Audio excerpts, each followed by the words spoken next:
Is Felipe Massa the rightful 2008 Formula 1 world champion? He believes so, he's willing to take serious legal action to prove it, and it turns out he's started that process already. Massa was on the wrong end of one of F1's most dramatic season finales ever, seconds away from winning the World Championship before Lewis Hamilton passed Timo Glock in the dying moments of the Brazilian Grand Prix to secure his first title instead. It was a heartbreaking swing for Massa in front of his home crowd no less, and that race victory would prove to be his last in F1. He never won a Grand Prix again, let alone fought for a title. Well, now Massa's trying to claim what he reckons is rightfully his, or at least prove it was rightfully his, and that finale has nothing to do with it because Massa's target is 2008's tainted Singapore Grand Prix. Massa has reportedly taken a significant first step in legal action against F1 and the FIA over the outcome of the 2008 World Championship and what happened in Singapore that year, when Nelson Piquet Jr. deliberately crashed so that Renault teammate Fernando Alonso could win. We'll come to the specifics there and what screwed Massa over in a moment. Massa's legal action stems from a translated interview with former F1 Supremo Bernie Ecclestone on a German website that intimated Ecclestone and then FIA President Max Mosley had known Piquet's crash was deliberate at the time but chose to cover it up. Massa first suggested the possibility of legal action when that interview first emerged earlier this year, and now the Reuters news agency says it's seen a letter before claim addressed to F1 chief Stefano Domenicali, who ironically was Massa's Ferrari team boss at the time, and FIA President Mohammed bin Sulayem, which was issued in mid-August. The letter reportedly asserts that Massa is the rightful 2008 Drivers' Champion because F1 and the FIA deliberately ignored the misconduct that cheated him out of the title. Their words, not ours. The letter before claim warns that Massa will commence legal proceedings in the English courts without further notice to you unless he receives a satisfactory reply in 14 days. The priority appears to be seeking compensation for the loss of earnings caused by Massa missing out on that year's title rather than seeking to overturn any race or championship results. This letter says Massa is unable to fully quantify his losses, but estimates they are likely to exceed tens of millions of euros, and that doesn't cover the serious moral and reputational losses he suffered by not becoming world champion. Massa's Ferrari contract is likely to have included a significant bonus for becoming champion, and world champion status would also have had implications for future commercial possibilities, although that element may be much harder to quantify. Massa was leading the 2008 Singapore GP when Piquet deliberately crashed on the instruction of his Renault team bosses and caused a safety car period that played into teammate Alonso's strategy, setting him up for victory. Meanwhile, Ferrari fumbled Massa's pit stop under that safety car as he was released with the fuel hose still attached. That also meant a penalty for an unsafe release and he fell to 13th. Hamilton finished 3rd, so you can see why this is relevant in the context of their tight title battle.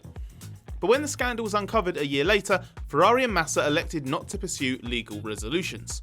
The consequences were just that Renault was given a suspended disqualification from F1 and team bosses Flavio Briatore and Pat Symonds were banned from motorsport involvement, indefinitely for Briatore, although that was later overturned, and 5 years for Symonds. So what caused what happened in Singapore and how did it play out? Renault was unconvinced about whether it would remain in F1 for 2009.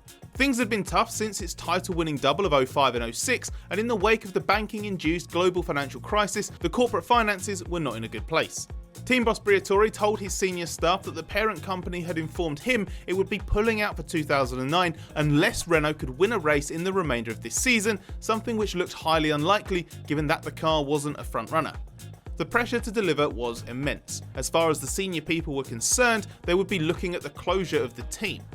In Singapore, things were looking up. The car was on a productive development curve, there was a significant power boost from a new blend of L fuel, and the street venue was the perfect place for Alonso to make a big difference.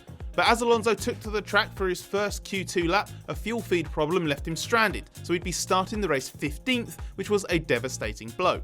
In a downcast debrief as strategy options for the race were discussed with senior personnel, someone suggested jokingly that maybe they could have Alonso pit early and then have Piquet deliberately bring out a safety car which would close the pit lane with the regs as they were at the time, launching Alonso up the field. Briatore apparently asked if that was feasible, and realising he was serious, Renault worked out that it was. Briatore asked them to arrange it, Piquet was informed of the plan and agreed, which he subsequently claims he only did as he felt an underlying threat of losing his drive. The plan was for Piquet to deliberately spin on the exit of turn 17, applying too much throttle to power slide the right rear tyre into the barriers. On the reconnaissance lap to the grid, Piquet even made a practice spin. In the race, Alonso did indeed pit extremely early. Strategically, to the outside world, it made no sense. He was absolutely last as he rejoined. A lap later, Piquet duly crashed at turn 17, although it wasn't the shunt he intended. He loops it all the way to the wall on the other side, which he hit with considerable force. But he was okay, and it still worked. Only 3 cars, the most relevant being Mark Webber's Red Bull, were able to get into the pits before the safety car was scrambled and the pit lane closed for 3 laps. As everyone then piled in, with the field having been so compressed behind the safety car, it moved Alonso up to 5th, just ahead of Webber. And as the rest of the race played out, Alonso enjoyed a routine victory, helped by the Webber threat disappearing because of a gearbox problem. But disastrously for Massa, in the panic to get him refueled and out, and with the sister Ferrari of Kimi Raikkonen stacked behind, he was given the signal to go before the fuel hose had been detached. He drove down to the end of the pit lane, trailing it before being told to stop, had to be pushed back for the hose to be removed, and rejoined in last. Massa would then serve a drive-through for the unsafe release and finish 13th out of 14 on an evening in which he'd been on course for a pole to flag victory. Massa's case appears to be that the entire Singapore Grand Prix result should have been declared null and void, in which case he would have been world champion because Hamilton would have lost his 6 points for 3rd place. So will this work? Well, that depends on what exactly Massa's chasing. If he is just pursuing damages, and if it's proven there was legitimate F1 and FIA wrongdoing, then some compensation would hardly seem egregious. But if it's what he considers real justice, which probably means making him the 2008 world champion instead, then there's presumably no chance. That's partly because there doesn't appear to be any such option to amend the championship outcome. There was no recourse to make Hamilton the 2021 champion after a race that months later the FIA essentially admitted was fundamentally influenced by the wrong application of the rules, which is a real injustice. So there's presumably no grounds to amend the outcome from 2008 on the basis of another competitor cheating in a Grand Prix that wasn't even the final decisive act. Especially as cheating is, unfortunately, a known and established part of sport, and when people break the rules in F1, they should get disqualified. That's why it also wouldn't be right to void Singapore and change the championship outcome.